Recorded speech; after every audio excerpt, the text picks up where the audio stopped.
બાળક કદાચ બારે રમવા ગયું હોય, બાળક બારે રમવા ગયું હોય ને કોઈની ડર એને લાગે, બાળક નાનું હોય ભાઈ, અને દોડતું દોડતું દોડતું ઘેર આવી એને એમ હોય કે મને મારશે મારશે, દોડતું દોડતું ઘેર આવી અને માના ખોળામાં બેસી જાય અને મા એના ઉપર ઓમ કરીને પાલવ ઉઢાડે ને પછી એને કોઈનાય બાપની બીક લાગે? માના ખોળામાં બેસી ગયો ને મા એના ઉપર ઓમ પાલવ કરે ને પછી એને કોઈ પણ દુનિયાનો ગમે એવો આવે ને તો એ માના ખોળામાં બેઠો છે એને ડર ના હોય બા. તો આપણે જો બેઠા છો વિશ્વાસ હોવો જોઈએ, જો બેઠા છો એનું. એટલે કોઈ સંતે કીધું જગની ધણે તો ત્રણ ગણજે ભક્ત દાતા કે ત્રણને જ કીધું છે બા. હે માં જન્મ આલે તો કોઈ દાતારને આલજે, એવા દાતારને આલજે કે આવા પ્રસંગો દીપાવે. જો આ કેવું બધું પક્ષી ઘર કર્યું છે.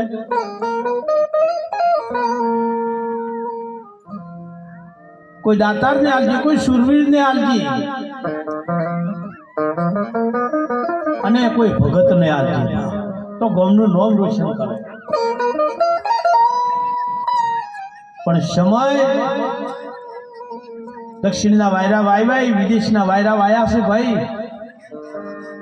સમય બહુ પાતળો થતો જાય છે, સમય બહુ પાતળો થાય. મેં કીધું માં તો એની એ જ છે. આપણો વિશ્વાસ તૂટતો જાય છે, આપણી શ્રદ્ધા તૂટતી જાય છે.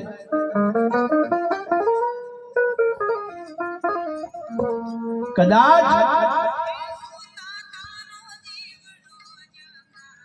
દીકરો મોટો થઈ ગયો હોય, ઘેર ગાડી બંગલા બધું હોય, ખાવા પીવા હોય, પહેરવા ઓઢવા હોય, એકલા ખાટ એકવા હોય, માં એટલે શું એ કહું છું જોનાલજો. અને દીકરાનું હગું ન થતું હોય અને કોઈ આવીને તમને એમ કે અંબાજીની બાર પૂનમું ભરો તમારા દીકરાનું હગું થઈ જશે. તમે વિશ્વાસી અંબાજીની પૂનમો ચાલુ કરી 100 પૂનમો ભરી છે, 100 બાકી છે.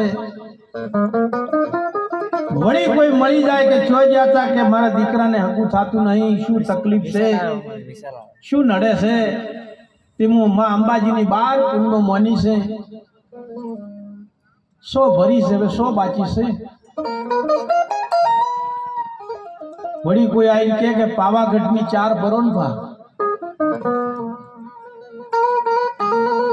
મુદ્દો એ કહું છું કે એ તો એનું એ છે, આપણી તકલીફ પડી છે એનું આ ડકો છે કે પાવાગઢમાં 4 પુણ્ય કોમ થાય છે. બોલો અંબાજી દાસ પાવાગઢ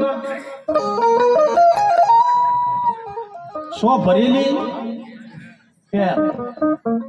4 પુણ્યમો પાવાગઢની ચાલુ કરે, 2 ભરી હોય, 2 બાજી હોય. વળી અમારા જેવો કોઈ ભજનમાં આવે અને કે ચો જાતા કે પાવાગઢમાં 4 પુનમો ભરવાની, 2 ભરી 2 બાજી.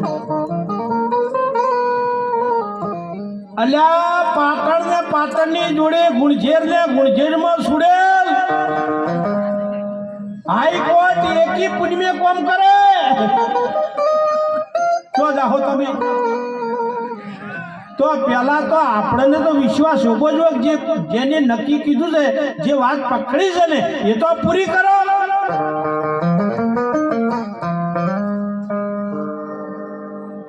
તમારી અંદર પાત્રતા હશે, પવિત્રતા હશે ને,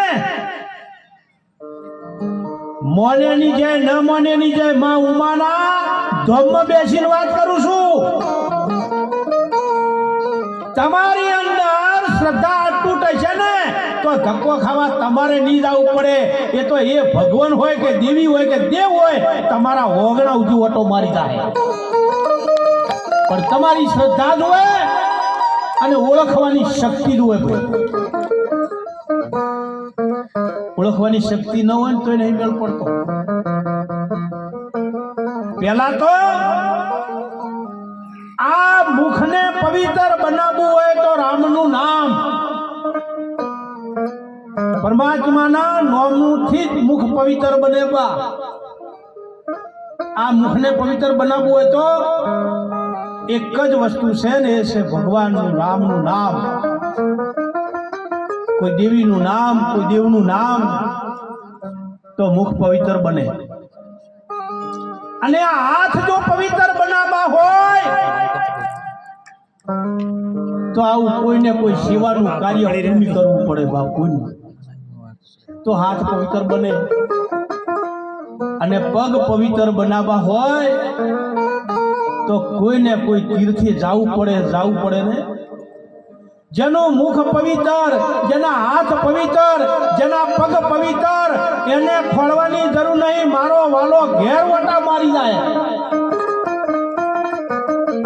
જેના મુખમાં રોમનું નોમ નહીં, જેના મુખમાં રોમનું નોમ નહીં, અને એવાનું હોય કોઈ કોમ નહીં. તમને કોઈ દેવી દેવતા, કોઈ પરમાત્મા ના નહીં પાડતો આ ના કરો, આ ના કરો. પણ આપણને શોભતું હોય ને એ કરાય, ન શોભતું હોય